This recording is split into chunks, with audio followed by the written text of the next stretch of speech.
Hello students, कैसे हैं आप सब लोग। आई होप आप सभी स्टूडेंट्स बहुत अच्छे होंगे और आशा करता हूं आप सभी स्टूडेंट्स अपने घर पे स्टडी भी कर रहे होंगे।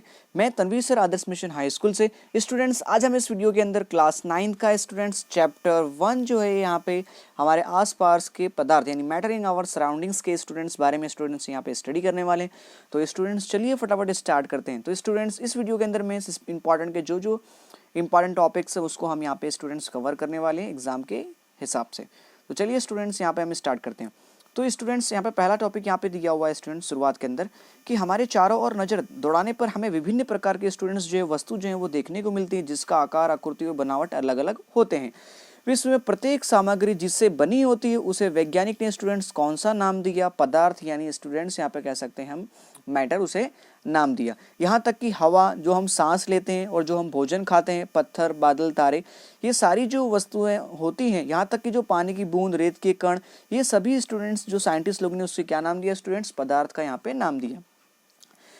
ध्यान देने योग्य बात यह भी है कि ऊपर लिखे सभी वस्तुओं का द्रव्यमान और स्टूडेंट्स कुछ स्थान अथवा तो यहाँ पे कह सकते हैं उसे हम आयतन घेरती है, मतलब जगह घेरती यहाँ पे जो भी वस्तुएं बताई गई।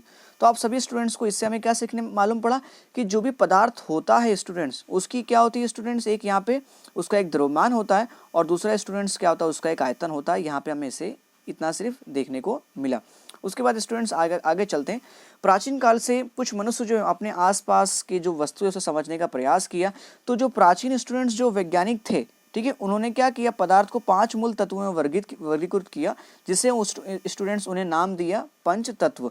अब ये 5 तत्व कौन कौन से थे स्टूडेंट्स? वायु, उसके बाद फिर पृथ्वी, अग्नि, जल और आकाश। ठीक है, आप इसे इस तरह भी याद कर सकते हैं स्टूडेंट्स। वायु मीन्स यहाँ पे कह सकते हो एयर, ठीक है, यानी ए। अर्थ मीन्स पृथ्वी यानी ई, ठीक है, ए। उसके बाद ई, देन उसके बाद अग्नि मीन्स यहाँ पे स्टूडेंट्स आप फायर कह सकते हो, एंड देन जल मीन्स स्टूडेंट्स यहाँ पे वाटर, एंड देन फिर लास्ट हमारा था आकाश यानी स्टूडेंट्स स्काई। तो इस तरह शॉर्ट फॉर्म में भी आप याद कर सकते हो AEWA, मतलब FWS, ठीक है, इस तरह आप याद कर सकते हो इसका शॉर्ट फॉर्म। ए मीन्स यहाँ पे एयर मतलब हवा, अर्थ मीन्स पृथ्वी, फायर मीन्स आग, वाटर मीन्स पानी, एंड स्काई मीन्स यहाँ पे आकाश या तो आकाश से। आगे स्टूडेंट्स यहाँ पे हम देखते हैं, उसके बाद आगे दिया हुआ है स्टूडेंट्स जो भी जितनी भी पृथ्वी पर जितनी भी सारी वस्तुएं जो बनी है स्टूडेंट्स वो 5 तत्वों से ही बनी है, ऐसा वैज्ञानिकों ने माना। चाहे वो सजीव हो या निर्जीव हो। उस समय के यूनानी दार्शनिकों ने भी पदार्थ को इसी प्रकार से वर्गीकृत किया, मतलब उस समय जो यूनानी जो दार्शनिक थे देखने वाले, ठीक है, उन्होंने भी इसी नाम से प्रदर्शित किया था। उसके बाद आगे स्टूडेंट्स दिए यहाँ पे आधुनिक विज्ञानी पदार्थ को जो भौतिक गुणधर्म एवं रासायनिक प्रकृति के आधार पर 2 प्रकार में स्टूडेंट्स बांटा है। यानी जो हमारे जो आधुनिक वैज्ञानिक है, ठीक है, उन्होंने भौतिक और रासायनिक गुणधर्म के आधार पर पदार्थों को 2 प्रकार में स्टूडेंट्स क्या है, बांटा है। अब आगे स्टूडेंट्स दिया हुआ इस पार्ट के अंदर हम भौतिक गुण के आधार पर पदार्थ के बारे में यहाँ पे ज्ञान क्या करेंगे स्टूडेंट्स, यहाँ पे जानेंगे, और पदार्थ के रासायनिक गुण को पहलू जो है उसे हम आगे के पार्ट में स्टूडेंट्स पढ़ने वाले हैं। आगे देखते हैं स्टूडेंट्स, फिर दिया हुआ है पदार्थ का भौतिक स्वरूप। अब स्टूडेंट्स पदार्थ का भौतिक स्वरूप यहाँ पे पहला टॉपिक हमारा दिया। तो पदार्थ के जो कण, पदार्थ जो होता है वो कणों से मिलकर बना होता है, मतलब छोटे छोटे जो कण होते हैं उससे मिलकर बना होता है। तो यहाँ पे स्टूडेंट्स दिया हुआ है कि बहुत समय पहले पदार्थ की प्रकृति के बारे में 2 विचार प्रचलित थे। तो एक विचार ये का मानना था कि पदार्थ की लकड़ी के टुकड़ों की तरह एक सतत होते हैं, मतलब पदार्थ जो यहाँ पे होते हैं वो क्या होते हैं, लकड़ी की तरह सतत क्या होते हैं यहाँ पे, मतलब टुकड़े की तरह सतत होते हैं। परंतु दूसरे लोग का विचार मतलब मानना यह था कि पदार्थ जो होते हैं वो रेत के कण से मिलकर बने होते हैं। तो पहले लोगों ने क्या माना था कि लकड़ी की टुकड़ों की से बने होते हैं, दूसरे ने स्टूडेंट्स यहाँ पे क्या माना कि रेत के कण से मिलकर जो होते हैं वो पदार्थ बने होते हैं। तो चलिए स्टूडेंट्स, इससे हम क्या करते हैं, क्रियाकलाप की मदद से स्टूडेंट्स यहाँ पे समझते हैं कि पदार्थ जो होता है वो सतत होते हैं अथवा तो कणों से मिलकर बने होते हैं। तो स्टूडेंट्स 1.1 यहाँ पे एग्जाम्पल दे दिया गया, एक एक्सपेरिमेंट लिया है। तो यहाँ पे स्टूडेंट्स क्या किया, आपको क्या करना है, 100 ml का एक बीकर ले लेना है, ठीक है, बीकर के अंदर आपको आधा जल भर देना है, ठीक है। फिर स्टूडेंट्स क्या करना है, आपको नमक अथवा तो शक्कर लेकर क्या करना है, मतलब चम्मच की मदद से उसे क्या कर देना है, उसके अंदर घोल देना है। उसके बाद कुछ समय बाद स्टूडेंट्स आप देखेंगे यहाँ पे कि नमक और स्टूडेंट जो यहाँ पे शक्कर जो है वो स्टूडेंट्स आपको यहाँ पे घुला हुआ जो है वो स्टूडेंट्स यहाँ पे देखने को आपको मिलेगा, जैसे कि आप फिगर में देख रहे हैं स्टूडेंट्स यहाँ पे। तो ये हमारा एक वाटर था, वाटर के अंदर स्टूडेंट्स हमें नमक और शक्कर क्या कर दिए, घोल दिए। लेकिन जैसे ही हम नमक शक्कर डालेंगे तो वो स्टूडेंट्स घुलेगा नहीं। तो हमें क्या करना होगा, चम्मच से उसे हमें क्या होगा, उसके हिलाने के बाद जो नमक के जो यहाँ पे कण वगैरह हो जो होंगे, ठीक है, वो स्टूडेंट्स क्या होंगे, जल के कण में मिक्स हो जाएंगे। ऐसा स्टूडेंट्स रीजन क्यों होता है, तो उसका रीजन क्या होता है यहाँ पे कि जो नमक के जो कण जो होते हैं वो जल के कण के बीच यहाँ पे रिक्त स्थान में क्या हो जाते हैं, समावेशित हो जाते हैं। क्योंकि जल के जो कण जो होते हैं उसके बीच में स्टूडेंट्स कुछ डिस्टेंस होता है, जिसकी उसी जगह के अंदर क्या होता है, जो नमक के जो कण जो होते हैं वो क्या हो जाते हैं वहाँ पे, मतलब वहाँ पे जो जगह को क्या कर लेते हैं, वो नमक से भर जाते हैं, मतलब पूरी कर देते हैं। इस प्रकार जो उसका वाटर जो स्टूडेंट्स लेवल जो होता है, वाटर लेवल जो होता है वो ऊपर जाता नहीं है, सेम उतना ही लेवल रहता है। इससे हमें मालूम पड़ता है कि पदार्थ के कणों के बीच में मतलब पर्याप्त जगह होती है, जितने कण की आवश्यकता हो उसके हिसाब से। आगे स्टूडेंट्स देखते हैं यहाँ पे, तो पदार्थ के कितने छोटे कण होते हैं स्टूडेंट्स, नेक्स्ट टॉपिक हमारा ये है। तो उसके लिए स्टूडेंट्स हमने क्या किया, यहाँ पे एक पोटेशियम परमैंगनेट के दो या तीन हमने क्या कर लिए, क्रिस्टल ले लिए, ठीक है, और उसे क्या किया हमने 100 ml वाटर के अंदर स्टूडेंट्स यहाँ पे हमने क्या कर दिया, घोल दिया। जैसे कि आप यहाँ पे फिगर के अंदर स्टूडेंट्स देख रहे हैं, उसके अंदर 100 ml हमने क्या कर लिया स्टूडेंट्स, वाटर ले लिया, और उसके अंदर क्या कर लिया हमें 2 से 3 हमने पोटेशियम परमैंगनेट के यहाँ पे क्रिस्टल ले लिए। उसके बाद क्या करना है स्टूडेंट्स, जब हमने घोलने के बाद पहला यहाँ पे घोल इसमें ले लिया, तो उसमें क्या करना है, हमें इसको वापस क्या कर देना, पूरा घुला देना है। देन क्या करना है, वापस हमें यहाँ पे 100 ml क्या करना है, पोटेशियम परमैंगनेट वाला जो मिक्सचर किया था उसे हमें क्या करना है, एक अनदर बीकर के अंदर लेना है, जिसके अंदर हमें क्या करना है 90% वाटर लेना है, और 10% जो है ये नंबर 2 हमारा जो बीकर था मिक्स वाला पोटेशियम परमैंगनेट, उसे क्या करना है इस वाटर के अंदर स्टूडेंट्स हमें क्या करना है, मिक्स करना है। देन स्टूडेंट्स आप यहाँ पे देखेंगे कि जैसे ही हम इसके अंदर मिक्स करेंगे तो इसका जो वाटर जो होगा स्टूडेंट्स वो क्या होगा, हल्का यहाँ पे हमें देखने को मिलेगा, हल्का कलर यहाँ पे मतलब दिखाई देगा हमें। फिर वापस स्टूडेंट्स आपको क्या करना है कि यहाँ हमें जो यहाँ पे थर्ड स्टेप जो था, थर्ड स्टेप में से क्या करना है, वापस आपको 10 लीटर यहाँ पे जो मिक्स वाला जो वाटर जो है पोटेशियम परमैंगनेट और पानी वाला जो है, इन दोनों का मिक्सचर क्या करना है, अनदर 90 ml वाटर के अंदर, चौथे के अंदर क्या करना है आपको 90 ml वाटर के अंदर 10 ml क्या करना है, इसको हमें मिक्स कर देना है इसको। तो जैसे ही हम इसको मिक्स करेंगे तो उसका जो वाटर का जो यहाँ पे कलर जो होगा वो हल्का हमें देखने मिलेगा। उसी तरह नेक्स्ट में करोगे तो उसमें और हल्का देखने मिलेगा।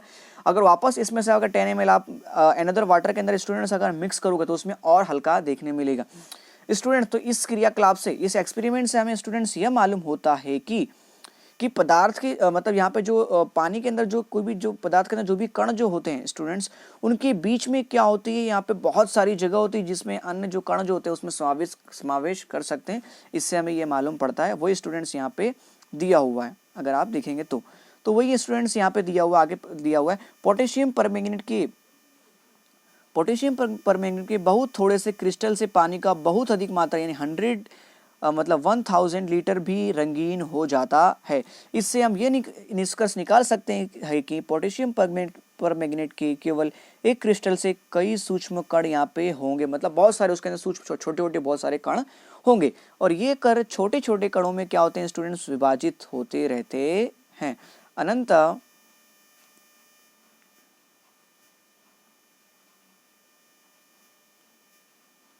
अंत स्टूडेंट्स हमें मालूम पड़ता है एक स्थिति में ये कण और छोटे कणों में स्टूडेंट्स क्या होंगे, विभाजित नहीं किए जा सकते। लेकिन एक स्टूडेंट्स एक पोजीशन ऐसा यहाँ पे आएगा लास्ट में कि जब हम उसके वाटर को दूसरे में 10 ml मिलाएंगे 90 ml वाटर के अंदर, तो स्टूडेंट्स वहाँ पे क्या होगा, जो पोटेशियम परमैंगनेट का जो होगा वो कलर जो होगा उसमें देखने को मिलेगा नहीं, क्योंकि वहाँ पे उसकी जो पार्टिकल छोटे छोटे कण जो होंगे वो क्या होंगे, पूर्ण रूप से विभाजित हो चुके होंगे।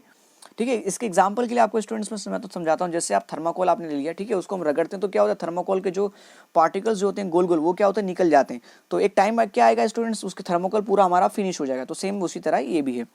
आगे स्टूडेंट्स यहाँ पे दिया हुआ है स्टूडेंट्स कि पोटेशियम परमैंगनेट की जगह 2 ml डेटोल अगर आपको लेना है, ठीक है, तो 2 ml डेटोल को ले लेना है। आपको क्या करना है, उसको पानी के अंदर स्टूडेंट्स मिलाना है। तो आप वहाँ पे देखेंगे जब आप पानी को छुएंगे या फिर सूंघेंगे तो वहाँ पे उसके डेटोल की जो आपको स्मेल जो है वो 2 ml से भी वहाँ डाला आपने तो भी वहाँ पे आपको जो डेटोल की जो लक्षण जो होंगे वहाँ पे आपको देखने मिलेंगे, और महक भी वहाँ पे डेटोल की आपको मिलेगी। तो वही यहाँ पे बताया हुआ है। उसके बाद स्टूडेंट्स इंपॉर्टेंट दिया हुआ, पदार्थ के कण बहुत छोटे होते हैं, इतने छोटे कि हम कल्पना भी नहीं कर सकते, वी कैन नॉट डिफाइन। ठीक है स्टूडेंट्स, नेक्स्ट दिया 1.2 यहाँ पे दिया है, पदार्थ के कण की स्टूडेंट्स अभिलाक्षणिकता के गुण यहाँ पे क्या होते हैं वो हमें यहाँ पे देखनी है। आगे देखते हैं यहाँ पे, तो उसमें पहला टॉपिक दिया पदार्थ के कणों के बीच स्थित रिक्त स्थान होता है। मतलब पदार्थ के जो कण होते हैं उनके बीच में छोटे छोटे स्टूडेंट्स यहाँ पे क्या होती है, जगह होती है, ये हम यहाँ पे देखने वाले हैं। तो हमने यहाँ पे देखा कि क्रियाकलाप 1.1 1.2 में नमक, शक्करा, डिटोल या पोटेशियम पर मैग्नेट के कण समान रूप से पानी में विपरीत हो गए। यहाँ पे मतलब स्टूडेंट्स क्या हो गया, वहाँ पे क्या कर सकते हैं, विपरीत हो गए मतलब, ठीक है। इसी प्रकार जब हम चाय, कॉफी या नींबू बनाते हैं तो एक पदार्थ के कण दूसरे पदार्थ के कण के रिक्त स्थानों में स्टूडेंट्स क्या होते हैं, समायोजित हो जाते हैं। यह दर्शाता है कि पदार्थ के कणों के बीच पर्याप्त रिक्त स्थान होता है। स्टूडेंट्स यहाँ पे चाय का एग्जाम्पल क्यों लिया, क्योंकि चाय जब हम बनाते हैं तो उसमें शक्कर भी मिलाते हैं, उसके अंदर अदरक भी मिलाते हैं, ठीक है, इस प्रकार उसका दूध भी मिलाते हैं। तो इस प्रकार उसका कलर शेप जो होता है वो बीच के पदार्थ के कणों के बीच में क्या होता है, रिक्त स्थान जो होती है, खाली जगह, उसे स्टूडेंट्स क्या कर लेते हैं, वो भर लेते हैं, मतलब उसे एक स्थान से पूर्ति कर लेते हैं। इससे हमें स्टूडेंट्स मालूम होता है कि पदार्थ के कणों के बीच में बहुत सारे यहाँ पे मतलब रिक्त स्थान, यहाँ पे खाली जगह होती हैं, ठीक है। वो यहाँ पे स्टूडेंट्स दिया हुआ है, जिससे हम कल्पना भी नहीं कर सकते, जो यहाँ पे दिया हुआ है इसके मुताबिक। आगे स्टूडेंट्स देखते हैं, यहाँ पे पदार्थ के 1.2.2 दिया हुआ है, पदार्थ के कण निरंतर गतिशील होते हैं, ठीक है। ये क्रियाकलाप में 1.3 में देखेंगे। तो यहाँ पे स्टूडेंट्स दिया हुआ है, आपको क्या करना है स्टूडेंट्स, अपनी क्लास के अंदर एक बुझी हुई अगरबत्ती को स्टूडेंट्स क्या करना है, किनारे पे आपको कहीं भी किनारे खोस देना है। तो फिर आपको क्या करना है, फील करना है कि उसकी सुगंध आपको आ रही है कि नहीं आ रही, ठीक है। तो आपको उसके कितना समीप जाना पड़ेगा। अगर स्टूडेंट्स मान लेते हैं, अगर मोमबत्ती को मैंने स्टूडेंट्स अगरबत्ती को सॉरी जला दिया, अगर मैंने, ठीक है, अगरबत्ती को मैंने जला दिया, तो उसके जो पार्टिकल्स जो यहाँ पे जो होंगे, कण जो होंगे, वो स्टूडेंट्स क्या होंगे, हवा के अंदर मिल जाएंगे, जिससे सुगंध जो होगी वो क्या होगी, हमारे मतलब हमें दूर तक वहाँ पे सुगंध जो है वो मालूम पड़ने लगेगी। तो स्टूडेंट्स यहाँ पर हमने क्या देखा कि जो पदार्थ के जो कण जो होते हैं निरंतर स्टूडेंट्स क्या होते हैं, गतिशील होते हैं। फर्क इतना होगा, अगर मान लीजिए उसको हमने गर्म मतलब जला दिया उसको मैंने, तो उसकी गतिशीलता क्या हो जाएगी स्टूडेंट, जलने पर बढ़ जाएगी। लेकिन अगर उसको मैंने नहीं जलाया तो भी उसकी सुगंध जो है वो मुझे मिलेगी, लेकिन क्या होगा, उसके लिए मुझे उसके पास जाना पड़ेगा। तो इस एक्सपेरिमेंट से ये प्रूफ होता है कि स्टूडेंट्स पदार्थ के जो कण जो होते हैं वो निरंतर स्टूडेंट्स क्या होते हैं, गतिशील होते हैं। उसके बाद क्रियाकलाप 1.4 दिया है, जल से भरे दो ग्लास या फिर बीकर हमें ले लेना है। पहले बीकर के एक सिरे पर सावधानी से एक बूंद लाल या नीली स्याही पर क्या करना है स्टूडेंट्स, हमें डाल देना है, और दूसरे पर क्या कर रहे हैं स्टूडेंट्स, हमें यहाँ पे शहद उस पर डाल देना है, ठीक है। अब इनको अपने घर में या कक्षा के एक कोने में रख दें। परीक्षण का क्या करना है स्टूडेंट्स, फिर नोट करना है। तो स्याही की बूंद डालने पर तुरंत बाद आपने क्या देखा, और शहद की बूंद डालने पर तुरंत बाद आपने क्या देखा। तो स्याही का रंग पूरे जल में एक समान रूप से फैलने में कितना दिन लगा। और स्टूडेंट्स यहाँ पे आप देखेंगे, शहद को अगर आप डालेंगे पानी में तो वो स्टूडेंट्स घुलेगा नहीं, ठीक है। जिस तरह हम वाटर के अंदर अगर किसी लिक्विड डालते हैं, जैसे केरोसिन डाला, ऑयल डाला, तो स्टूडेंट्स वहाँ पे क्या होगा, वाटर जो होगा वो अलग रहेगा, और जो भी केरोसिन हमने ऑयल जो भी बार उसके डाला था, घी वगैरह, वो सब क्या रहेगा, अलग रहेगा। तो यहाँ पे वो देखने मिलेगा। जबकि स्याही जो होगा स्टूडेंट्स वो क्या होगा, वहाँ पे वो भी लिक्विड है तो वो फैल जाएगा उसके अंदर, ठीक है, ज़्यादा मिक्स करेंगे तो कितना टाइम लगा वो यहाँ पे बताना है। उसके बाद स्टूडेंट्स यहाँ पे क्रियाकलाप हमें 1.5 दे दिया गया। स्टूडेंट्स क्या दिया है, एक गिलास गर्म पानी में, ठीक है, एक गिलास गर्म पानी से और दूसरा ठंडे पानी से भरे गिलास में कॉपर सल्फेट मतलब पोटेशियम परमैंगनेट का एक क्रिस्टल क्या करना है, उसके अंदर डाल देना है। चाहे तो ठंडा पानी है अथवा तो एक गर्म पानी, ठीक है, गिलास ले लेना, उसमें क्या डालना है स्टूडेंट्स, कॉपर सल्फेट डालना, अथवा तो क्या डालना है, पोटेशियम परमैंगनेट का क्रिस्टल क्या करना है, डाल देना है। और फिर उससे क्या करना है स्टूडेंट्स, खाली रख देना है, उसे हमें हिलाना नहीं है। क्रिस्टल की सतह पर मतलब क्या करना है, बैठने हमें दे, ठीक है, क्रिस्टल की सतह पर उसे बैठने दे। गिलास में ठोस क्रिस्टल के ठीक ऊपर क्या होता है वो देखना है हमें। तो समय बीतने पर क्या होता है, इससे ठोस और द्रव के कण के बीच में क्या पता चलता है, क्या तापमान के साथ मिश्रित होने की दर बदलती है। तो स्टूडेंट्स जब तापमान यहाँ पे चेंज होगा, ठीक है, तो मिश्रित होने की दर भी स्टूडेंट्स क्या होगी, चेंज होगी, और कैसे होगी वो यहाँ पे हम देखेंगे आगे, ठीक है। तो देखते हैं स्टूडेंट्स क्या दिया आगे।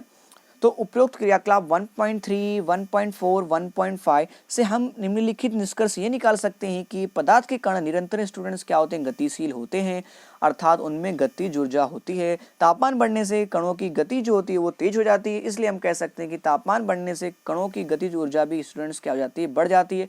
इसका एग्जाम्पल है स्टूडेंट्स हमने मोमबत्ती में यहाँ पे देख लिया, अथवा तो खाना जब पकाते हैं उसमें भी हम यहाँ पे एग्जाम्पल देख सकते हैं। आगे स्टूडेंट देखते हैं, उपरोक्त तीनों क्रियाकलाप से हमने ये देखा कि पदार्थ के कण अपने आप ही एक दूसरे के साथ अंत मिश्रित क्या होते हैं, आपस में घुल जाते हैं अगर हम उसको घुमाएंगे नहीं। लेकिन क्या होगा स्टूडेंट्स, टाइम लगेगा। जैसे कि शक्कर है, ठीक है, शक्कर को आपने पानी में डाल दिया, तो स्टूडेंट्स अगर आप उसे हिलाएंगे डुलाएंगे तो उसमें क्या होगा, शक्कर जल्दी मिक्स हो जाएगी। लेकिन उसे आप अगर आप डुलाएंगे नहीं, उसको मिक्स नहीं करेंगे तो स्टूडेंट्स क्या होगा, उसे घुलने में टाइम लगेगा।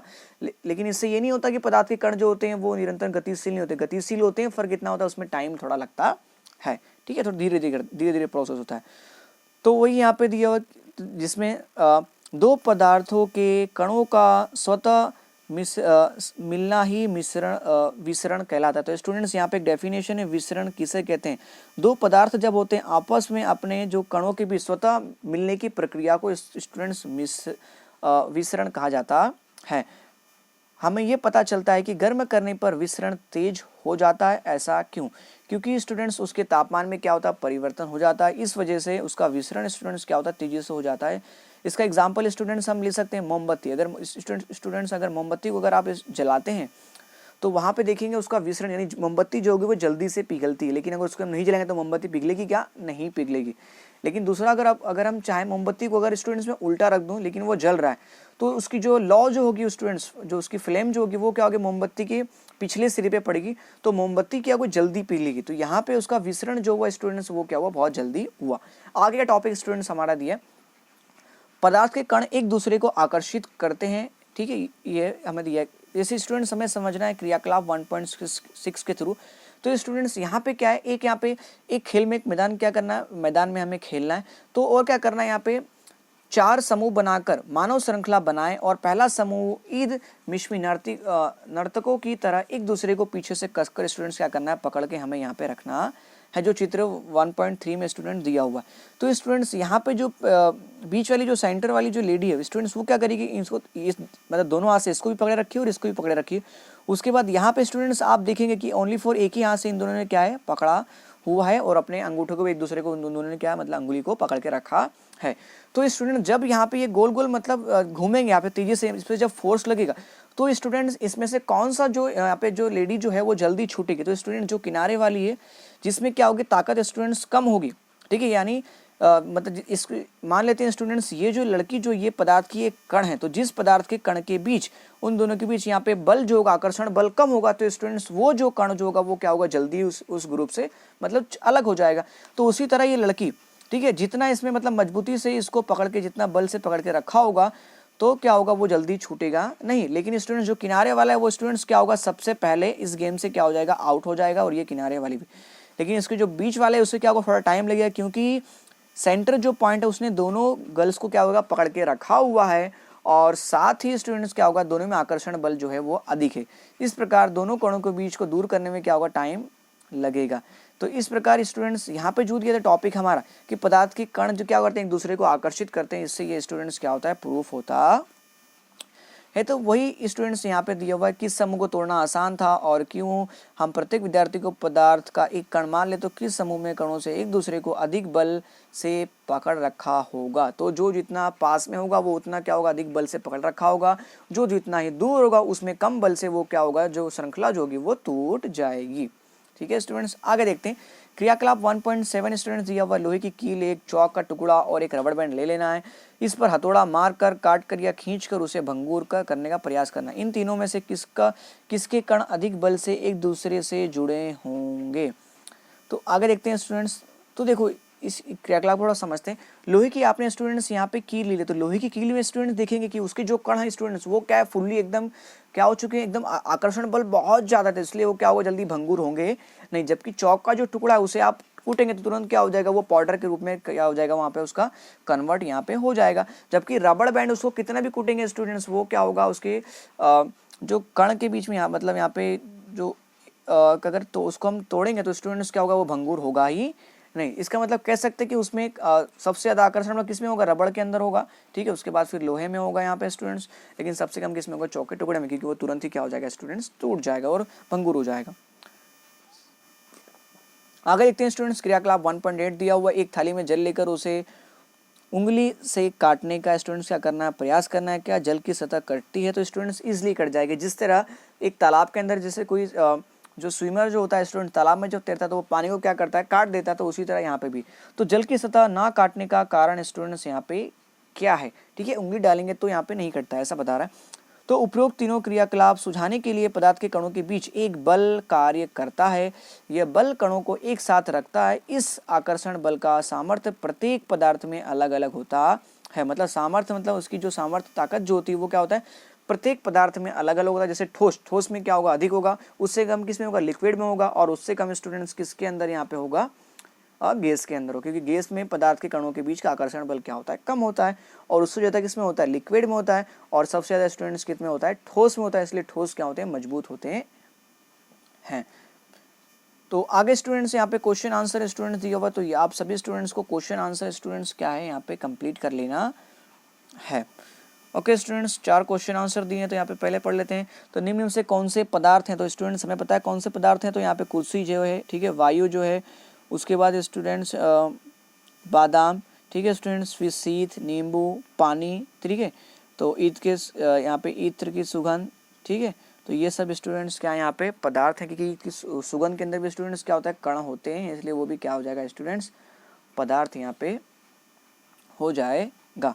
उसके बाद आगे स्टूडेंट्स हम देखते हैं यहाँ पे, निम्नलिखित परीक्षण के कारण बताइए, गर्मा गर्म खाने की गंध कई मीटर दूर से ही आप तक पहुँच जाती है, लेकिन ठंडे की महक लेने के लिए आपको उसके पास जाना पड़ता है। एग्जाम्पल स्टूडेंट्स, इसके लिए हमें जो क्रिया का आप पहले किया मोमबत्ती अगरबत्ती वाला, वो सेम उसके जैसा ही आपको सेम लिख देना है, क्योंकि गर्म करने पर पदार्थ के जो यहाँ पे सामर्थ्यता क्या हो जाती है स्टूडेंट्स, वो कम हो जाती है, और उसके जो पार्टिकल्स जो होते हैं वो हवा में क्या होते हैं, मिल जाते हैं, जिसके कारण जो सुगंध जो होती है वो दूर तक पहुँच जाती है। लेकिन ठंडे पदार्थ में क्या होता है, उसके जो कण जो होते हैं उसमें आकर्षण बल क्या होता है, बहुत अधिक होता है, जिससे उसकी महक जो होती है वो दूर तक जा पाती नहीं है, जिसके लिए इंसान को क्या होता है, ठंडे पदार्थ के पास जाना पड़ता है, उससे उसकी महक मालूम पड़ती है।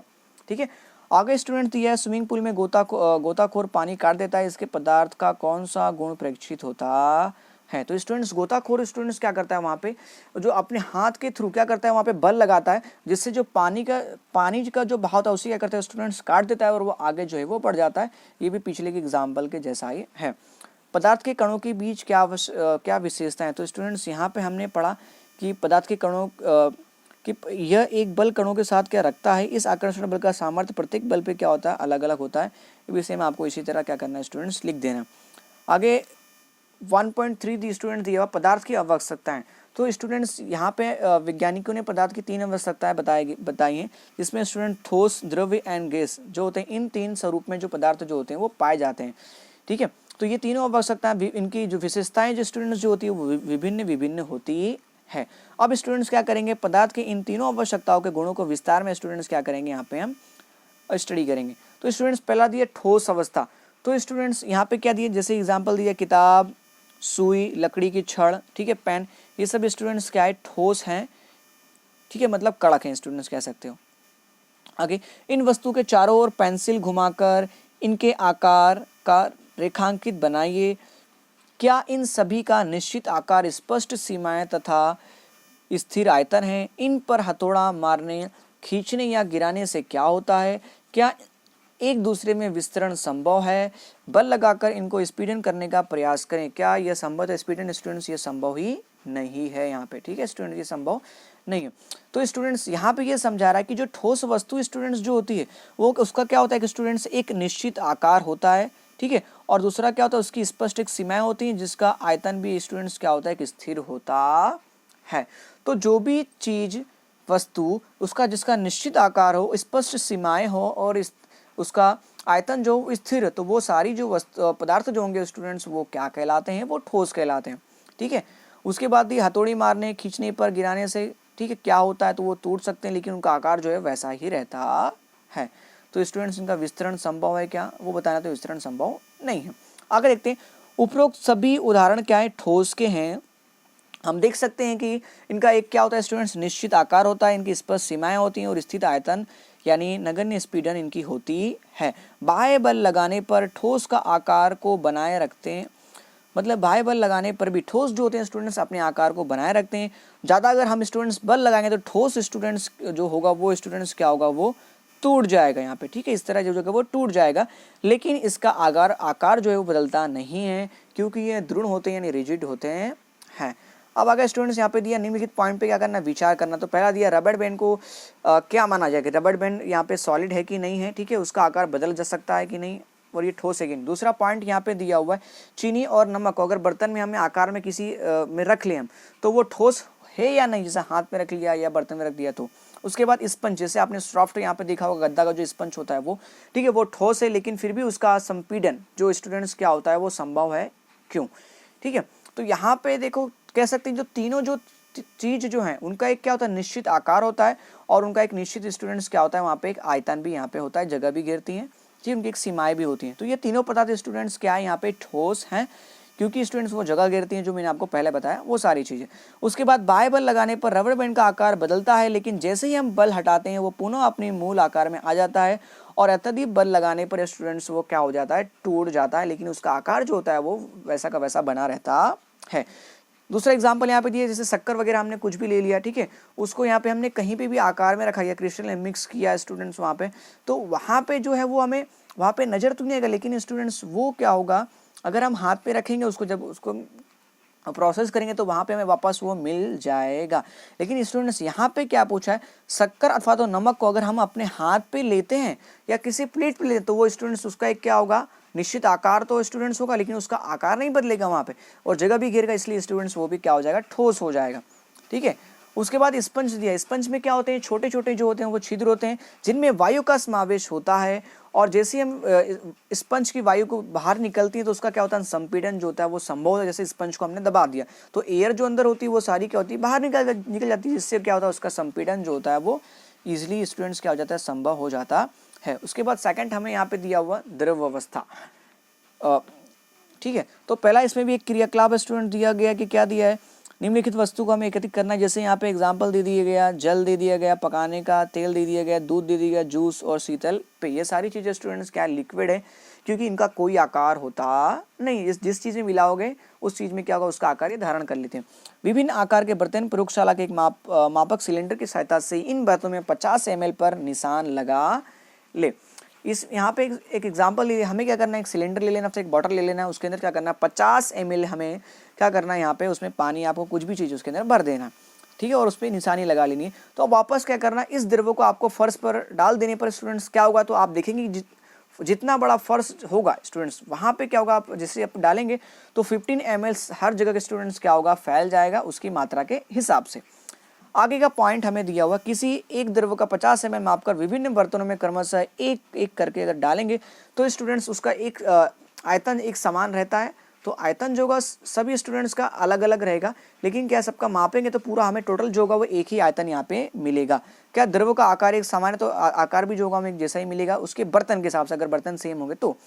द्रव को एक बर्तन से दूसरे बर्तन में उड़ने पर क्या आसानी से बहता है, तो स्टूडेंट्स इजिली आसानी से बहता है, क्योंकि वो क्या होता है, पानी जो होता है वो फ्लो होता है, कहीं पे भी डालेंगे तो वो फ्लो हो जाएगा उसके शेप के हिसाब से। उसके बाद आगे दिया है, परीक्षण से हम स्टूडेंट्स हमें यह मालूम पड़ता है कि द्रव आकार नहीं, लेकिन उसका आकार निश्चित तो नहीं होता, लेकिन उसका जो आयतन जो होता है स्टूडेंट्स वो क्या होता है, निश्चित होता है, मतलब उसका स्थान निश्चित होता है। यानी अगर आप डाल दोगे फर्श पे तो वो क्या हो जाएगा, पूरा फैल जाएगा, डालोगे डब्बे में तो डब्बे का आकार वो धारण कर लेगा। जिस बर्तन में इन्हें रखा जाए तो ये उसी का आकार क्या कर लेते हैं स्टूडेंट्स, ले लेते हैं। द्रव में बहाव होता है और इनका आकार बदलता है, इसलिए दृढ़ नहीं होते, लेकिन स्टूडेंट्स क्या होते हैं, वो तरल होते हैं। मीन्स क्या है, दृढ़ यानी रिजिड नहीं होते, लेकिन वो लिक्विफाइड यानी तरल होते हैं, जिससे उनका आकार स्टूडेंट्स क्या होता है, बदलता होता है। अब वो किस पे डिपेंड करता है, वो उस पदार्थ जिसमें हम शेप में डालते हैं उस पे उसका आकार डिपेंड करता है। अगर इतने क्रियाकलाप 1.4 और 1.5 के संदर्भ में हमने देखा कि ठोस एवं द्रव विस्तरण जो होता है वो क्या होता है, यहाँ पे द्रवों में सिर्फ संभव होता है, लिक्विड होगा तो उसका क्या होगा, विस्तरण यानी फैलेगा। ठीक है, वातावरण की गैस विस्तृत होकर जल में घुल जाती है। जैसे स्टूडेंट्स वातावरण की यहाँ पे जो गैस है, ठीक है, वो विस्तृत होकर क्या होती है, वो जल में टेम्परेचर अगर यहाँ पे ज़्यादा मतलब कम होगा तो वो क्या होगी, पानी में घुल जाए, मतलब जल में क्या होती है, घुल जाती है। तो ये गैस विशेषता ऑक्सीजन एवं कार्बन डाइऑक्साइड जलीय जंतु तथा पौधों के लिए अनिवार्य होती है। मतलब गैस ऑक्सीजन जो होती है तो कार्बन डाइऑक्साइड जो क्या होती है, पानी में घुल जाती है, जिस वजह से जो जलीय जंतु यानी जो पानी में जो रहने वाले जीव जंतु जो है तो पौधों के लिए क्या होती है, अनिवार्य होती है उनके जीवन को टिकाए रखने के लिए। तो स्टूडेंट्स यहाँ पे एक सवाल है, तो ये इंपॉर्टेंट आपको सभी स्टूडेंट्स को ध्यान रखना है कि जल में रहने वाले जंतु जो होते हैं उनके लिए यहाँ पे ऑक्सीजन किस प्रकार लेते हैं, ठीक है, वो यहाँ पे क्वेश्चन ऐसा पूछा जाता है। तो सभी जीवधारी अपने जीवन निर्वाह के लिए श्वास लेते हैं। जलीय जंतु जो होते हैं वो जल में घुली ऑक्सीजन के कारण जो क्या करते हैं, श्वास लेते हैं। इस तरह हम निष्कर्ष पर पहुंचते हैं कि द्रव में ठोस, द्रव्य और गैस तीनों का विस्तरण क्या होता है, संभव होता है। स्टूडेंट्स यहाँ पे अगर हमारा द्रव है, ठीक है, द्रव से उसे हम ठोस में भी कन्वर्ट कर सकते हैं, ठीक है, और उसे हम चाहे तो हम द्रव से हम गैस में भी उसे हम कन्वर्ट कर सकते हैं, उसका विस्तरण जो है वो संभव है। ठोस की अपेक्षा द्रवों में विस्तरण की दर क्या होती है, यहाँ पे अधिक होती है, क्योंकि स्टूडेंट्स क्या होता है, ठोस में जो कण जो होते हैं उनका आकर्षण बल क्या होता है, बहुत अधिक होता है, इसलिए उसे अगर हमें द्रव में कन्वर्ट करना है तो वहाँ पे क्या होगा, हमें ज़्यादा उसे गर्म करना पड़ेगा। जबकि द्रव है तो उसका विस्तरण क्या होगा, वो जल्दी फैल जाएगा। मतलब क्या, द्रव है तो उसे मैंने डाल दिया फर्श पे तो वो क्या होगा, तुरंत ही फैल जाएगा, लेकिन ठोस फैलेगा क्या, नहीं फैलेगा। उसके लिए हमें पहले क्या करना होगा, उसे गर्म करना होगा, ठीक है। इसलिए ऐसा कहा जाता है कि क्योंकि द्रव अवस्था में पदार्थ के कण स्वतंत्र रूप से गति करते हैं और ठोस की अपेक्षा द्रव के कणों के बीच रिक्त स्थान भी अधिक होता है। आगे स्टूडेंट्स हम यहाँ पे देखेंगे कि जो ठोस के जो कण जो होते हैं, जैसे मान लो मैंने यहाँ पे ठोस ले लिया, तो इसमें जो इसके जो कण जो होंगे स्टूडेंट्स एकदम पास पास होंगे, ठीक है। जबकि अगर हमारा द्रव्य कोई, तो उसमें जो उसके जो कण जो होंगे वो ठोस की तुलना में क्या होंगे, थोड़े दूर दूर उसके होंगे। इस प्रकार ठोस के कण जो होते हैं वो आसानी से क्या होते हैं, गति कर पाते हैं, इसलिए उसका विस्तरण क्या होता है, ठोस की अपेक्षा में जल्दी से होता है और सरल होता है। और हमें मालूम पड़ता है कि द्रव के कणों के बीच रिक्त स्थान क्या होता है, ठोस की तुलना में क्या होता है, कंपैरिजन में अधिक होता है। उसके बाद तीसरा पॉइंट स्टूडेंट्स हमें दिया हुआ है, गैसीय अवस्था यहाँ पे दी गई है, थर्ड। तो आपने सभी उन गुब्बारों पे ध्यान दिया होगा जो गैस के एक ही सिलेंडर में बहुत सारे गुब्बारे में हवा भरता है।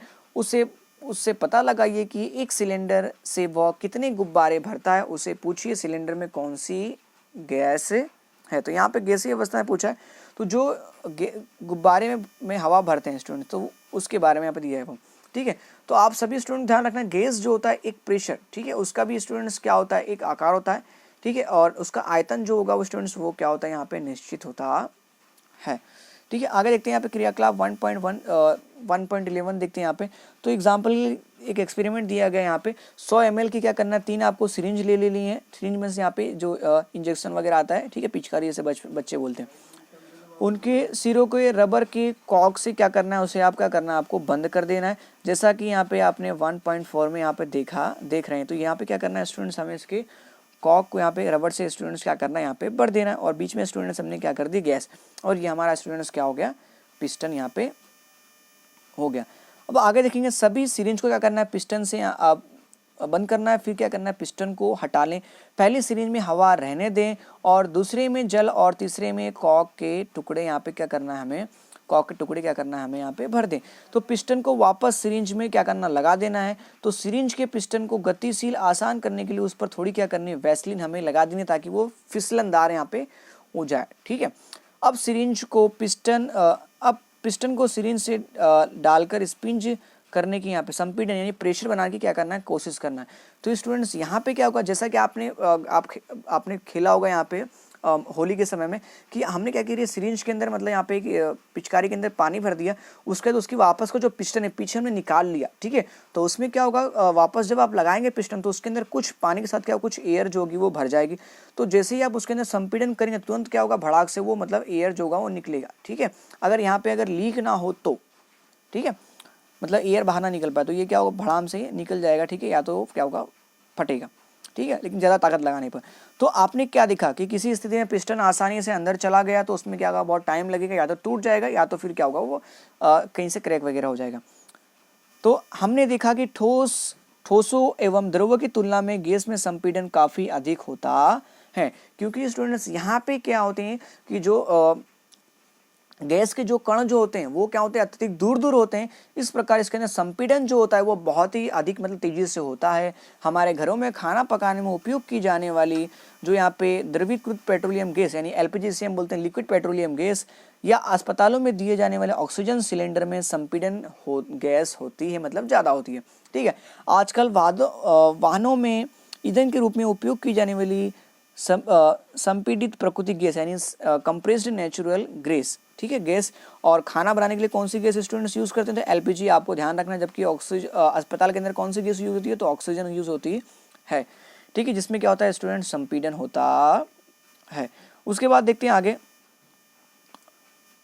संपीड़न काफ़ी अधिक होने के कारण गैस के अत्यधिक आयतन को एक कम आयतन वाले सिलेंडर में संपीड़ित किया जा सकता है।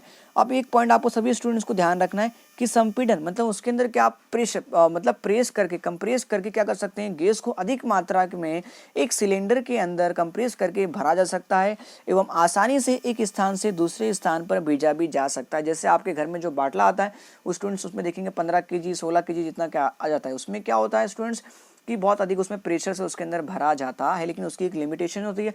अगर मान लीजिए आपका कोई गैस का बाटला 5 केजी का है, आपने उसके अंदर 7-8 केजी भरना चाहता हो स्टूडेंट्स, वो बाटला क्या हो जाएगा, प्रेशर बहुत ज़्यादा हो जाएगा और वो क्या हो जाएगा स्टूडेंट्स, वो फट जाएगा। जिस तरह गुब्बारे के अंदर हम ज़्यादा हवा भर देते हैं तो क्या होता है स्टूडेंट्स, गुब्बारा फट जाता है ना, क्योंकि उसकी संपीड़न करने की क्षमता क्या होती है, अधिक नहीं होती है, मतलब कंप्रेस करने की, इसलिए गुब्बारा क्या होता है, फट जाता है। उसी का ये एक एग्जाम्पल दिया गया है।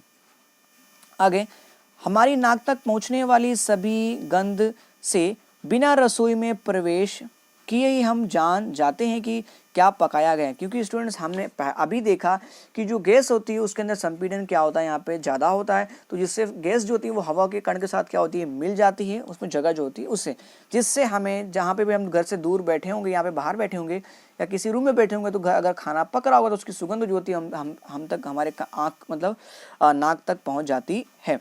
खाने की गंध के कण वायु में मिल जाते हैं, इस प्रकार जो होती है वो उसकी स्मेल जो होती है वो हम तक क्या होती है स्टूडेंट्स, वो पहुंच जाती है। जबकि इसकी तुलना में ठोस द्रव की विस्तरण, अगर द्रव के विस्तरण से करें तो कणों की तेज गति और अत्यधिक रिक्त स्थानों के कारण गैस का अन्य गैसों से विस्तरण बहुत अधिक तीव्र होता है, जो मैंने आपको पहले बताया वो। अब स्टूडेंट्स यहाँ पे एक एग्जाम्पल दे दिया गया है जो आपको यहाँ पे प्रथम यूनिट टेस्ट के अंदर पूछा भी गया था कि यहाँ पे आपने क्या कर लिया, कांच ले लिया, ठीक है स्टूडेंट्स, और दूसरा यहाँ पे आपने क्या कर लिया, द्रव ले लिया, ठीक है। यहाँ पे कांच में पानी भरा हुआ, यहाँ पे एक यहाँ पे ग्लास के अंदर भरा गया है, ठीक है। मान लीजिए पूरा ठोस है, ठीक है, कांच जो है वो, और हमारा एक ये द्रव है, ठीक है, दूसरा हमने ग्लास में लिया। उसके बाद तीसरा हमारा गैस है, गुब्बारे में भरा हुआ। तो यहाँ पे स्टूडेंट्स देखेंगे कि जो हमारा यहाँ पे जो कांच जो हमने ले लिया, यहाँ पे बर्तन जो भी ले लिया, ठीक है, कप ले लिया, तो उसमें जो कण जो होंगे वो एक दूसरे से क्या होंगे, पास पास एकदम आकर्षित होकर उससे बनाया गया होगा। जबकि आप यहाँ पे जो द्रव देखेंगे तो वहाँ पे स्टूडेंट्स क्या होगा, उसके कण के बीच में क्या होगी, जगह थोड़ी खाली होगी। जबकि इन दोनों की तुलना में अगर देखेंगे गुब्बारे को, तो यहाँ पे स्टूडेंट्स के जो कण जो होते हैं उनके बीच में जो जगह जो होती है वो क्या होती है, बहुत अधिक होती है। इसी वजह से यहाँ पे जो गैस स्टूडेंट्स जो होती है उसके अंदर यहाँ पे क्या होता है, विसरण जो होता है बहुत अधिक होता है। यहाँ पे हमने देखा, क्योंकि उसमें क्या होती है, कण के बीच में जगह जो होती है अत्यधिक होती है, उससे आकर्षण बल क्या होता है, दूर होता है, तो उसके जो कण जो होते हैं वो गैस के क्या होते हैं, फटाफट एकदम जल्दी दूर भागते हैं। उसके बाद आगे दिया गया चित्र 1.15 ABC में पदार्थ की तीनों आवश्यकताओं के कणों की योजना आवर्धित चित्रण है। इन तीनों आवश्यकताओं के कणों की गति को देखा जा सकता है। तो स्टूडेंट्स इस फिगर से हमें क्या मालूम पड़ता है कि पदार्थ के कण जितने पास पास होंगे तो उनकी गति जो होगी उतनी क्या होगी, धीमे होगी, और जितने पदार्थ के कण आपस मतलब जितने आपस एक दूसरे से दूर होंगे उतनी उसकी जो विसरण गति जो होगी वो स्टूडेंट्स क्या होगी, बहुत ज़्यादा होगी, मतलब जल्दी वो क्या हो जाएंगे स्टूडेंट, छोटा पड़ जाएंगे। उसके बाद स्टूडेंट्स आगे हम देखते हैं यहाँ पे क्या दिया है, गैस अवस्था में कणों की गति अनियमित और अत्यधिक तीव्र होती है। मीन्स क्या, अगर गैस यहाँ पे अगर हम उसको छोड़ते हैं बाहर, ठीक है, तो वो कहाँ जाएगा स्टूडेंट्स, उसका हम पता लगा सकते नहीं, इस साइड गया कि इस साइड गया, ठीक है, और अत्यधिक तीव्र तुरंत ही क्या हो जाएगा स्टूडेंट्स, पूरा गैस का बाटला फिनिश हो जाएगा, ठीक है, जिस तरह हमने गुब्बारे में हवा भरी वो, ठीक है। अनियमित गति के कारण कण आपस में एवं बर्तन की दीवारों से स्टूडेंट्स क्या होते हैं, टकराते हैं। बर्तन की दीवार एवं गैस कणों द्वारा प्रति इकाई क्षेत्र द्वारा लगे बल के कारण गैस पर क्या होता है, दबाव बनता है। जैसा कि स्टूडेंट्स हमने जैसे आपने एक प्राइमर्स के अंदर क्या करते हैं स्टूडेंट, जो केरोसिन होता है उसके अंदर जब केरोसिन कम हो जाता है तो स्टूडेंट हम क्या करते हैं, उसमें प्रेशर मारते हैं ना पे, मतलब उसमें कुकर क्या करते हैं उसके अंदर हम वापस प्रेशर लगाते हैं, तो उससे क्या होता है, जो उसके अंदर प्रेशर बनता है और जिससे जो वहाँ पे केरोसिन जो होता है वो क्या होता है, वहाँ पे उसके पाइप के द्वारा अंदर पहुँच जाता है, तो वो इसी के कारण होता है, प्रेशर बनता है, ठीक है स्टूडेंट। इसलिए स्टूडेंट्स हम जब गैस का बाटला भराते हैं तो वहाँ पे गैस का बाटला हमें पूरा भराना चाहिए। अगर हम कम भराते हैं तो 1 किलो, जैसे मान लीजिए आपका बाटला 5 किलो का है तो 1 ही किलो का जो है वो क्या होता है, 5 किलो के अंदर पूरा भर जाता है और मतलब फैल जाता है पूरा, जिससे क्या होता है, हम गैस जो होते हैं वो यूज़ कम कर पाते हैं और आधी गैस उसमें बची रह जाती है, ये कारण होता है। और हमेशा उस बर्तन के अंदर क्या होती है स्टूडेंट्स, गैस जो होती है वो भरी रहती है, ठीक है। क्वेश्चन आंसर जो स्टूडेंट्स आप सभी स्टूडेंट्स को कर लेना है, यहाँ पे जो हमने पढ़ा है सेम वही चीज़ यहाँ पे है। उसके बाद 1.4 दिया क्या पदार्थ अपनी अवस्था को बदल सकते हैं? तो स्टूडेंट्स इजीली बदल सकते हैं, लेकिन उसके लिए हमें कुछ क्या करना होगा, कुछ प्रोसेस करना। जैसे ठोस जैसे बर्फ, ठीक है, द्रव यानी जल ले लिया गया, गैस के लिए यहाँ पे जल वाष्प ले लिया गया। अवस्था बदलने के दौरान पदार्थ के अंदर क्या होता है, अवस्था परिवर्तन के कारण कणों का क्या प्रभाव पड़ता है, इसे हम यहाँ पे देखेंगे। तो पहला, अगर हमें अवस्था बदलना है, ठीक है, तो यहाँ पे अगर हम तापमान के कारण अगर स्टूडेंट्स अवस्था बदलते हैं तो उस पर क्या इफेक्ट होता है वो। तो क्रियाकलाप 1.12 दिया गया। तो यहाँ पे क्या करना है, यहाँ पे एक 150 ग्राम हमें बर्फ का एक टुकड़ा ले लेना है, ठीक है, चित्र में दर्शाए अनुसार। और क्या करना है, एक थर्मामीटर स्टूडेंट्स ले लेना। आपको स्टूडेंट्स यहाँ पे मैं इस फिगर के थ्रू मैं समझाता हूँ। यहाँ पे जैसे कि स्टूडेंट्स हमने यहाँ पे क्या कर लिया, एक स्टैंड यहाँ पे आपको जो दिखाई दे रहा है कि स्टैंड हमने यहाँ पे ले लिया, ठीक है। और फिर उसके बाद यहाँ पे एक टेबल ले लिया, ठीक है। और नीचे यहाँ पे बर्नर मीन्स यहाँ पे क्या, किसी भी तरह गैस का चूल्हा ले लेना है आपको, ठीक है, चूल्हा ले लिया। और एक यहाँ पे कांच के अंदर अथवा तो ग्लास के अंदर मतलब बीकर ले लिया, उसके अंदर स्टूडेंट्स हमने क्या कर दिया, कांच का बर्फ रख दिया। और यहाँ पे स्टूडेंट्स क्या कर दिया, थर्मामीटर रख दिया। जैसे जैसे यहाँ पे बीकर जो है वो जलना स्टार्ट करेगा, ठीक है, जितना ही टेम्परेचर स्टूडेंट्स वहाँ पे बढ़ेगा तो आप देखेंगे कि जो वहाँ पे बर्फ जो है, ठीक है, उसका जो तापमान जो है वो स्टूडेंट्स क्या लगेगा, धीरे धीरे बढ़ने लगेगा। और बर्फ जो है वो पानी में क्या होगा, कन्वर्ट होगा। और फिर उसके बाद जैसे ही पानी में मतलब ठोस जो होगा वो द्रव में परिवर्तन होने के बाद उसे और अगर गर्म किया जाएगा थोड़ी देर तक, जैसे मान लो 1 घंटा गर्म किया तो बर्फ से 1 घंटे के अंदर पानी में बना, वापस अगर द्रव को मैं 1 घंटा गर्म करूंगा तो जो द्रव जो होगा वो क्या होगा, बाष्प में परिवर्तन हो जाएगा, मतलब बाष्प में कन्वर्ट हो जाएगा।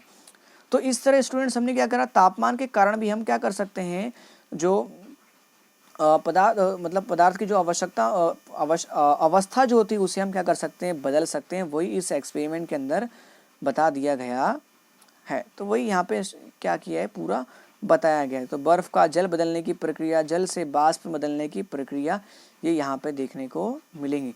तो इस स्टूडेंट्स पहले फिगर के अंदर यहाँ पे क्या है, बर्फ से किस तरह पानी बना वो बताया गया है। और सेकंड फिगर जो देख रहे हैं यहाँ पे, पानी से बाष्प में किस तरह जल बाष्प में परिवर्तित किया गया वो यहाँ पे बताया गया। आगे देखते हैं स्टूडेंट्स, एक इंपॉर्टेंट पॉइंट है, न्यूनतम तापमान पर ठोस पिघलकर द्रव बन जाता है तो उसे हम क्या बोलते हैं, तापमान बोलते हैं। मतलब ऐसा न्यूनतम टेम्परेचर जिस पर ठोस पिघलकर द्रव बन जाए उसे गलनांक बोलते हैं।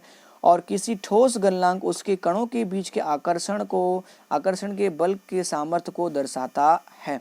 मतलब अगर कोई ठोस है, ठोस के अगर कण के बीच में सामर्थ्य यानी आकर्षण बल जो होगा एकदम अगर मतलब मजबूत होगा तो उसे पिघलने में अधिक समय लगेगा। अगर कोई ठोस के कणों के बीच आकर्षण बल थोड़ा कम होगा तो उसे पिघलने में कम टाइम लगेगा, जल्दी पिघल जाएगा।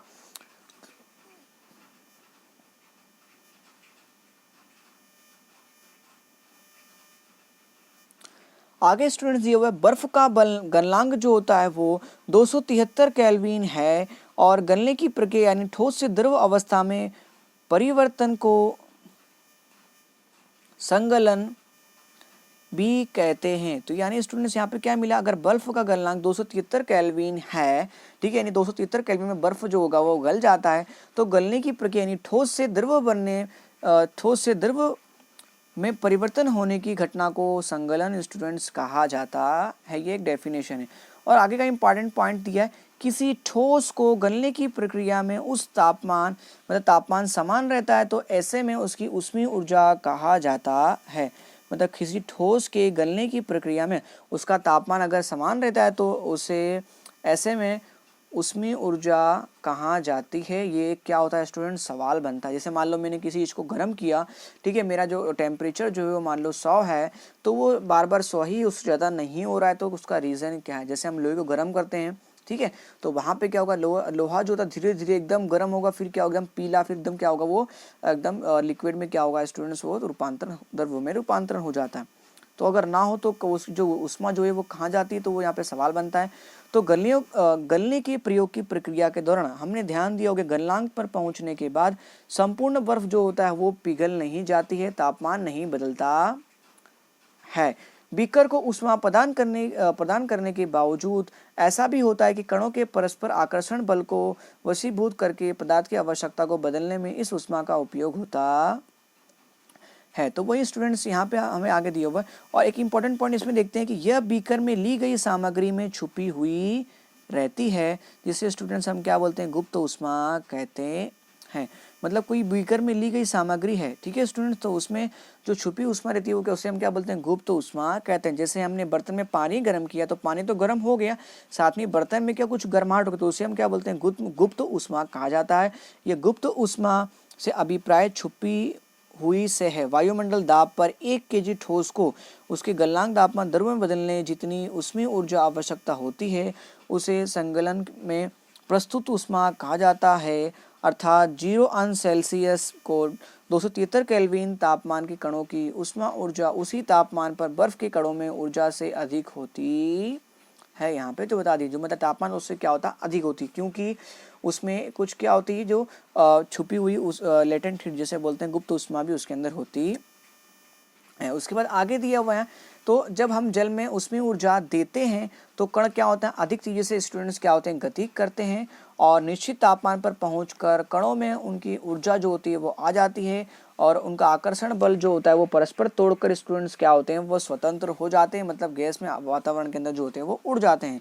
इस तापमान पर द्रव्य जो होता है वो गैस में बदलना जो होता है वो शुरू हो जाता है और वायुमंडलीय दाब पर वो तापमान जिस पर द्रव्य उबलने लगता है उसे क्वथनांक कहा जाता है। तो यहाँ पे स्टूडेंट्स एक डेफिनेशन बनती है कि वायुमंडल दाब पर जब तापमान जिस द्रव्य में उबलने लगता है, ठीक है, यानी वायुमंडलीय तापमान पर, ठीक है, वायुमंडलीय दाब पर जब वस्तु जो होती है वो जिस तापमान पर द्रव में उबलने लगता है तो उसे स्टूडेंट्स क्या बोलते हैं, यहाँ पे हम क्वथनांक बोलते हैं।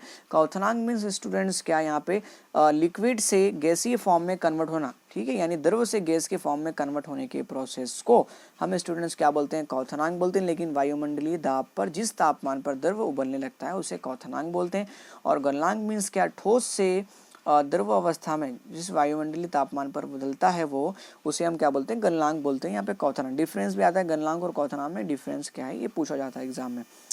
उसके बाद अगर यहाँ पे स्टूडेंट्स हमें दिया गया 373 केल्विन दिया गया, ठीक है स्टूडेंट्स, वो तो अगर 100 अंश सेल्सियस को हमें अगर कन्वर्ट करना है केल्विन के अंदर तो स्टूडेंट्स आपको क्या करना होगा, यहाँ पे तो 273 जो केल्विन उसमें क्या करना होगा, 100 अंश सेल्सियस अगर जोड़ोगे तो हमें इसका केल्विन 273 केल्विन जो है वो मिल जाएगा।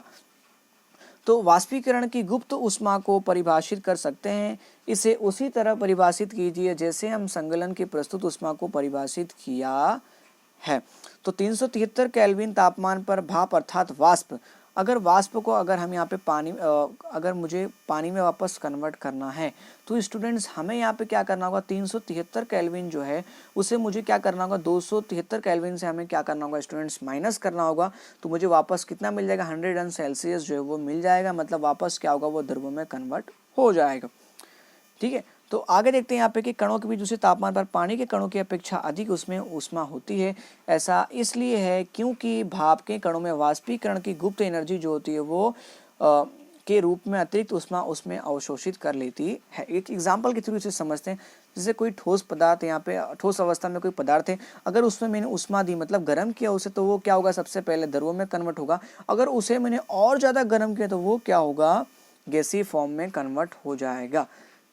लेकिन जैसे ही गैसीय फॉर्म को अगर मैंने यहाँ पे थोड़ा मतलब ठंडक प्रदान की, ठीक है, तो वहाँ पे स्टूडेंट्स क्या होगा, वो पहले द्रव अवस्था में यानी जो हवा में वाष्प के जो कण जो होते हैं वो पहले क्या होंगे, द्रव में बदलेंगे और वापस और ज़्यादा उसको मैंने ठंडक प्रदान की, ठीक है, उसको कूलन किया उसको मतलब, ठीक है, तो वहाँ पे क्या होगा, वो शीतलता से वो क्या होगा, वापस एकदम ठोस बन जाएगा। मतलब क्या, जैसे अगर टेम्परेचर में एकदम कम करूँगा यानी कि शीतलता अधिक मिलेगी तो क्या होगा, द्रव से वो ठोस बन जाएगा, जिस तरह पानी से बर्फ बनता है सेम उसी तरह।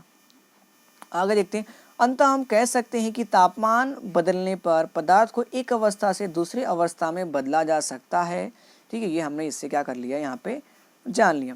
तापमान बदलने पर पदार्थ की आवश्यकता बदल जाती है। देखो, गर्म करने पर पदार्थ की जो अवस्था जो होती है वो बदल जाती है और गर्म होने पर ठोस से द्रव और द्रव से गैस बनते हैं। लेकिन कुछ पदार्थ ऐसे होते हैं जो द्रव अवस्था में परिवर्तित हुए बिना ठोस अवस्था से सीधे गैस अवस्था में वापस और गैस से वापस ठोस में बदल जाते हैं। लेकिन स्टूडेंट्स यहाँ पे हमें एक चीज़ ये देखने को मिली कि कुछ पदार्थ ऐसे होते हैं जो डायरेक्ट क्या होते हैं, ठोस से गैसीय फॉर्म में और गैस से डायरेक्ट ठोस फॉर्म में परिवर्तित हो जाते हैं। जैसे आगे हम विस्तृत में यहाँ पे पढ़ेंगे। एक एग्जाम्पल स्टूडेंट्स यहाँ पे दिया गया है, तो स्टूडेंट्स यहाँ पे मैं आपको समझा देता हूँ शॉर्ट के अंदर। तो यहाँ पे स्टूडेंट्स क्या कर दिया गया, एक चीनी मिट्टी के स्टूडेंट्स यहाँ पे प्याली ले ली गई है, ठीक है, और यहाँ पे क्या दिया, ठोस से बना हुआ एक अमोनियम क्लोराइड यहाँ पे अंदर ले लिया गया, ठीक है, और उसके क्या किया यहाँ पे एक उल्टा रखा गया एक कीप, ठीक है, और कीप के ऊपर यहाँ पे क्या किया, रुई का एक टुकड़ा, जिससे क्या कर दिया, इसको बंद कर दिया गया, और नीचे स्टूडेंट्स क्या लगा दिया, बर्नर लगा दिया। बर्नर को ऑन कर देते हैं यहाँ पे स्टूडेंट्स, तो यहाँ पे जो चीनी की जो प्याली यहाँ पे जो अमोनियम क्लोराइड है, तो ये जो अभी क्या है स्टूडेंट्स, गैस के फॉर्म में, तो जैसे ही इसको हम स्टूडेंट्स यहाँ पे गर्म करेंगे, ठीक है, तो अगर यहाँ पे अगर वो ठोस के फॉर्म में होगा तो डायरेक्ट क्या हो जाएगा स्टूडेंट्स, वो यहाँ पे गैसीय फॉर्म में यहाँ पे जो होगा वो कन्वर्ट हो जाएगा। तो यानी यहाँ पे स्टूडेंट्स क्या हुआ, गैसीय क्लोराइड का स्टूडेंट्स क्या होगा, उद्भव पतन यहाँ पे हो गया। मीन्स क्या डायरेक्ट हमने ठोस से क्या कर लिया, वहाँ पे गैसीय स्वरूप जो है अमोनियम क्लोराइड का हमने प्राप्त कर लिया। उसके बाद अब धीरे धीरे गर्म करे तो क्या होगा स्टूडेंट्स, उसका वहाँ पे उद्भव पतन होने लगेगा, जो मैंने आपको बताया सेम। तो आगे दिया, द्रव अवस्था में परिवर्तन हुए बिना ही ठोस अवस्था में सीधे गैस से बदलने की प्रक्रिया, यानी ठोस अवस्था से सीधे गैस में बदलने की प्रक्रिया को उद्भव पतन कहा जाता है। मतलब यहाँ पे स्टूडेंट्स हमने क्या कर लिया, यहाँ पे ये जो जैसे ये ठोस अवस्था था, तो ठोस अवस्था से डायरेक्ट अमोनियम क्लोराइड का यहाँ पे क्या हुआ, सीधा गैसीय फॉर्म में बदलने की प्रक्रिया को उद्भव पतन कहा जाता है। इसका आप सभी स्टूडेंट्स को क्या करना है, ध्यान रखना है कि उद्भव पतन किसे कहते हैं, मतलब ठोस से डायरेक्ट सीधे गैस अवस्था में बदलने की प्रक्रिया को उद्भव पतन कहा जाता है। और गैस से सीधे ठोस बनने की प्रक्रिया को निक्षेपण कहा जाता है। अगर मान लीजिए ठोस से मैंने उसको गैस में बदला तो उसे हम स्टूडेंट्स क्या कहेंगे, उद्भव पतन कहेंगे। अगर मैंने गैस से उसे बदल दिया यहाँ पे ठोस अवस्था में, तो उसे हम क्या बोलते हैं, निक्षेपण कहा जाता है, मतलब उद्भव पतन का उल्टा। तो दाब के प्रभाव के कारण यानी प्रेशर के इफेक्ट के कारण क्या परिवर्तन होते हैं, उसे हम यहाँ पे देखेंगे। हम जानते हैं कि घटक कणों के बीच की दूरी में अंतर होने के कारण पदार्थ की विभिन्न आवश्यकता में अंतर होता है। तो स्टूडेंट्स यहाँ पे हम समझते हैं, ये फिगर आपको दिख रहा है, इस फिगर के थ्रू समझाता हूँ, आपको इजीली समझ में आ जाएगा। बहुत लॉन्ग दिया लेकिन हम शॉर्ट में यहाँ पे स्टूडेंट्स इजीली हम यहाँ पे समझ सकते हैं। जैसा कि स्टूडेंट्स आप फिगर में आप देख रहे हैं यहाँ पे, ठीक है, हमने क्या कर लिया स्टूडेंट्स, एक सिलेंडर ले लिया। अब सिलेंडर के अंदर स्टूडेंट्स यहाँ पे क्या कर दिया हमने, यहाँ पे एक मतलब यहाँ पे कोई भी कण, पदार्थ के कण यहाँ पे ले लिए, ठीक है। अब यहाँ पे हमने क्या कर दिया, एक पिस्टन ले लिया, उस पिस्टन की मदद से स्टूडेंट्स क्या कर रहे हैं, उस पर हम यहाँ पे प्रेशर जो है वो दबा रहे हैं। तो यहाँ पे आप जो देखेंगे, जो पदार्थ के जो कण हैं वो धीरे धीरे क्या होंगे स्टूडेंट्स, पास आएंगे। फिर एक टाइम होगा स्टूडेंट्स, पदार्थ के कण जो होंगे वो इतने पास आ जाएंगे कि जो उसका गैसियस फॉर्म से वो क्या हो जाएगा स्टूडेंट्स, ठोस फॉर्म में क्या हो जाएगा, वो कन्वर्ट हो जाएगा। मतलब प्रेशर के वजह से भी हम क्या कर सकते हैं, गैस से हम उसका सॉलिड फॉर्म क्या कर सकते हैं, प्राप्त कर सकते हैं। क्योंकि यहाँ पे हमने स्टूडेंट शुरुआत में देखा कि इसके पदार्थ के कण क्या थे, बहुत दूर थे, लेकिन उसमें हमने क्या किया, सिलेंडर के अंदर प्रेशर बनाया, जिसकी मदद से मैंने क्या किया कि जो पदार्थ के जो कण थे वो मैंने पास लाए, और फिर इतना प्रेशर लगा कि पदार्थ के कण एकदम पास आ गए। तो जिससे क्या होगा, उसका ठोस फॉर्म क्या होगा, हमें देखने को मिलेगा। वही यहाँ पे स्टूडेंट दिया हुआ है। तो वो दाब बढ़ने पर पदार्थ के कणों को समीप लाया जा सकता है, जिससे उसे ठोस फॉर्म में कन्वर्ट कर दिया जा सकता। तो वही दिया, दाब के बढ़ने और तापमान के घटने से गैस द्रव में बदल सकती है। तो जैसे अगर दाब में हम स्टूडेंट्स हम बढ़ावा देंगे तो तापमान जब उसमें घटेगा तो स्टूडेंट्स पहले क्या होगा, वो कन्वर्ट होगा, पहले द्रव में कन्वर्ट होगा, ठीक है। उसके बाद अगर ज़्यादा मैंने उसको और प्रेशर दिया तो वो किस में कन्वर्ट होगा, द्रव से गैस में कन्वर्ट होगा। क्योंकि हमें पता है जितना टेम्परेचर स्टूडेंट्स क्या होगा घटेगा, उतना ही वो क्या होगा, द्रव बनेगा। फिर और ज़्यादा घटेगा तो वो क्या बनेगा, बर्फ बन जाएगा। और टेम्परेचर जितना ज़्यादा बढ़ेगा वो क्या होगा, फिर गैस और ठोस से द्रव, द्रव से फिर क्या होगा, गैसीय फॉर्म में स्टूडेंट्स क्या होगा, कन्वर्ट होगा। तो वही यहाँ पे दिया, ठोस CO2 के बारे में आपने सुना कि उसे उच्च दाब पर संग्रहित किया जाता है। जब वायुमंडल दाब का माप 1 एटमॉस्फेयर हो तो ठोस CO2 द्रव में आए बिना सीधे गैस में परिवर्तित, वो जो होता है क्या होता है, सीधे गैस में परिवर्तित हो जाता है। तो स्टूडेंट्स यहाँ पे कुछ इंपॉर्टेंट पॉइंट दिए, उसे हम देख लेते हैं। तो दिया हुआ है एटमॉस्फेयर गैसीय दाब के मापन का मात्रक है। अब एटमॉस्फेयर जो यहाँ पे दिया है वो क्या है, गैसीय दाब गैसीय दाब को मापने का मात्रक है। अब दाब का ऐसा यानी प्रेशर का ऐसा ही मात्रक क्या होता है, पास्कल होता है। अब 1 एटमॉस्फेयर इज इक्वल टू होता है 1.01 इंटू 10⁵ पास्कल होता है। वायुमंडल में वायु का दाब कहलाता है। यानी वायुमंडल यानी जो हमारा वातावरण है, ठीक है, वायुमंडल में जितना वायु का दाब प्रेशर जो होगा वो वायुमंडलीय दाब कहलाता है। यानी आपके घर के अंदर जो यहाँ पे दाब है, प्रेशर जो है वो क्या कहलाएगा, आपके घर का प्रेशर कहलाएगा। उसी तरह वायुमंडल में जो वायु का जो दाब है, प्रेशर जो उसे हम क्या बोलते हैं, वायुमंडलीय दाब कहते हैं। समुद्र की सतह पर वायुमंडलीय दाब 1 एटमॉस्फेरिक होता है, जो सामान्य दाब कहा जाता है। यानी समुद्र की जो ऊपर की जो सतह जो होती है उस पे जो वायुमंडलीय दाब स्टूडेंट्स कितना 1 एटमॉस्फेयर होता है, जो क्या होता है, सामान्य होता, जिसे हम सामान्य दाब कहा जाता है।